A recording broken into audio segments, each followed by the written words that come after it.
Matokeo ya mock form 4 2026 katika kanda ya kaskazini. Hii hapa ni Arusha na matokeo haya ni kwa wilaya ya Arusha CC, wilaya Longido, wilaya Arusha, wilaya Karatu, wilaya Meru na wilaya Monduli, wilaya Ngorongoro.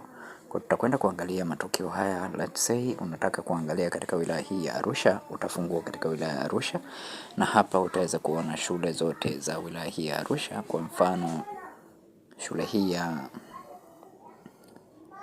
St. Jude Girls, utagusa katika shule husika na matokeo yake yataweza kufunguka namna hii kama jinsi ambavyo unavyoona hapa. Utaweza kuona matokeo haya ya mock kidato cha 4 2026. Matokeo ya shule zote yako hapa. Utaangalia shule yako ambao unataka Edmund Rise ni hii hapa kama jinsi unavyoona. Matokeo ni haya hapa. Category position, shule imekuwa ya 7 kati ya 40. Overall ni shule ya 53 kati ya 269.